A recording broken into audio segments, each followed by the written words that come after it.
Start பண்ணலாமா? வந்தாச்சு. 2 பேர் இருக்காங்க. பராக் வந்துட்டான். வந்துட்டான் பராக். 3 பேர் வந்துட்டாங்க. அவ்வளோதான். 15 பேர் வந்துட்டாங்கல்ல. நாங்கள் வேறு போனோம். அந்த point மாலேஜ்.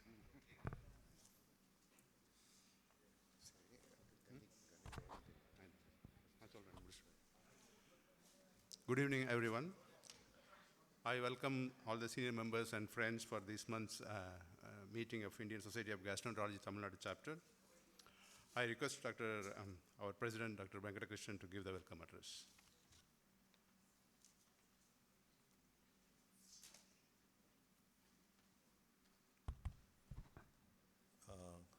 Good evening. So we have just assembled here for our regular monthly meeting of the Tamil Nadu ISG. I take this opportunity to welcome you all for this program. The program is composed of initially the first 3 case presentations and followed by lectures on IBD and a panel discussion.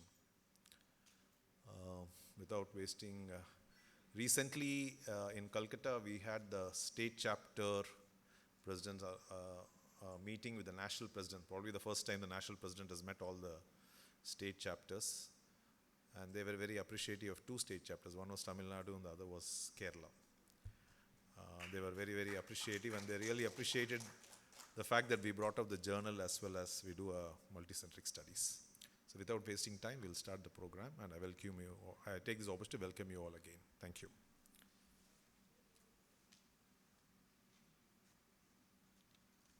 For the PG session, I request the chairpersons, Dr. Preeti, Dr. Satyamuthi, to come to the podium and carry on the proceedings.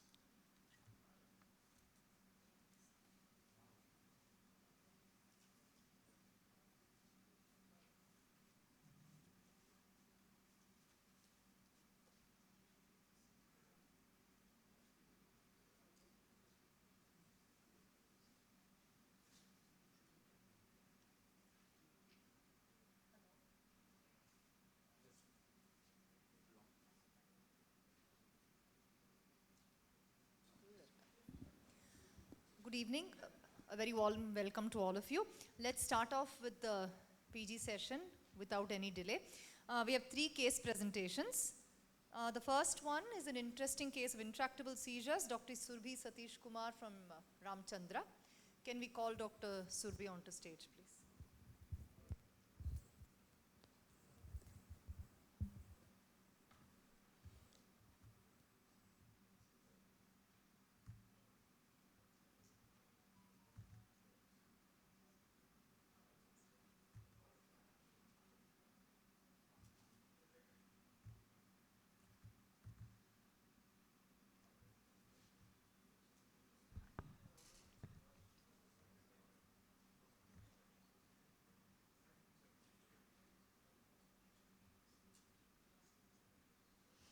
Can I start, ma'am?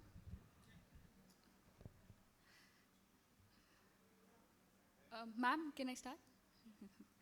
A very good evening to one and all. I am Dr. Surbhi Desai, second year MCH Surgical Gastro from Sri Ramachandra Medical College. I have an interesting case to present, a case of intractable seizures. So it's a case about a 55-year-old gentleman with no comorbidities. He presented with the first episode of seizures 6 months back, and he consulted a neurologist at a nearby hospital. Seizure had no other constitutional symptoms. CT, brain and EEG were normal. So the neurologist started him on benzodiazepine, that is clobazam, and followed up. The patient again went to the same neurologist with the second episode of seizures 2 months later. That was associated with loss of consciousness and giddiness. And the same neurologist was consulted, and the patient was managed medically again. Now he developed the third episode of seizures, which was further 2 months later. That was associated with giddiness and prolonged loss of consciousness. So this time the patient went to another nearby hospital, and that time the RBS showed 30 milligrams per deciliter, and he was started on 25% dextrose, and he was referred to our institute. The patient was admitted under endocrinology department of our institute, and on general examination the positive findings were acanthosis nigricans and multiple lipomatosis. So they started doing serial second hour blood sugar monitoring. So you can see the blood sugar values that started at 8 a.m. The blood sugar would fall, it would be given 25% dextrose, the sugar levels will become normal, again it would fall, and the same would happen. Similarly, it went on so for the second day. Along with that, all the investigations were done, CBC, RFT, LFT, everything was normal, except the special investigations like serum calcium, serum parathormone were elevated, insulin and C-peptide were elevated, serum cortisol was normal, and random blood sugar was very low, that you can see 36 milligrams per deciliter. So here the Whipple's triad was evident. So our provisional diagnosis based on the biochemical parameters was insulinoma. So we further evaluated using CECT abdomen. The CECT abdomen showed a well-defined mass, which was exophytic in the body of the pancreas, which is about 3 centimeter, which showed enhancement in the arterial phase. So we proceeded further with the 68 gallium Dotanoc PET scan, which picked up another mass, which was a small mass just distal to the previous mass, which is 3 by 3 centimeter, and this another was 0.6 by 0.5. So the final report of Dotanoc scan was, there were 2 lesions that were identified, one in the body of the pancreas 3 by 3 centimeter, which was taking the uptake, and another 0.6 by 0.5. There was an adrenal adenoma also identified in the left adrenal gland, and another parathyroid adenoma on the left, below the left lobe of thyroid gland, but they did not show any uptake. So based on that gallium scan, the diagnosis went ahead like MEN1 syndrome with a functioning NET, that was insulinoma. So after that, the endocrine department brought us into picture. The surgical gastro department was consulted. Since the hypoglycemic episodes were alarming and life-threatening, upfront surgery for pancreatic lesion was planned, and the parathyroid and the adrenal adenoma had to be addressed later. So we decided to plan a surgery that was spleen-preserving pancreatic resection. However, the intra findings showed that the pancreatic tumor was large, about 3 centimeter, and another lesion was intrapancreatic, and the splenic vein was buried within the pancreatic parenchyma. So we could not save the spleen, and hence we went ahead with distal pancreaticosplenectomy. This is the final specimen photo, the pancreas with the spleen, and this is the lesion that we can see, that the one lesion that was prominent, the other was not prominent. The closer picture, that is the typical reddish brown color of the insulinoma, can be appreciated. So this is the cut section specimen that we got the photo from the patho department, that showed one lesion over here, and the other we can see it over here.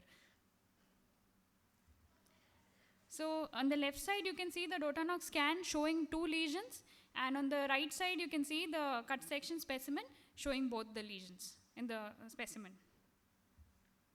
This was the stained specimen photo. So post-operatively, now the hypoglycemia got converted to hyperglycemia, and which was managed with insulin regularly by the endocrine department. Post-op period, no further episodes of seizures or loss of consciousness happened, and the elevated diabetes and PTH was managed by the endocrine department. On POD4, the patient we sent the drain fluid amylase, which showed elevated levels of amylase, and but the output was low, so there was a low output pancreatic fistula, which was expected after distal pancreatectomy. We discharged the patient with drain tube on 11th POD, and the drain was removed on follow-up after 2 weeks. And again, the further adenoma evaluation and screening of the family and relatives was advised by the endocrine department. So the final histopathology report showed the 2 lesions, as mentioned, were 3 by 3 centimeter in the body and 0.6 by 0.5 in the distal body of the pancreas. And the mitotic rate was low, 1 by 10, and Ki67 index was also less than 3%, with no perineural invasion or lymphovascular invasion. So the final diagnosis, according to the patho report, was multifocal functional pancreatic neuroendocrine tumor, grade 1 insulinoma. So this was the histopathology staining, showed a well-encapsulated, well-differentiated endocrine tumor, and the salt and pepper chromatin appearance of the well-differentiated with the hyalinized stroma. And immunohistochemistry showed synaptophysin staining.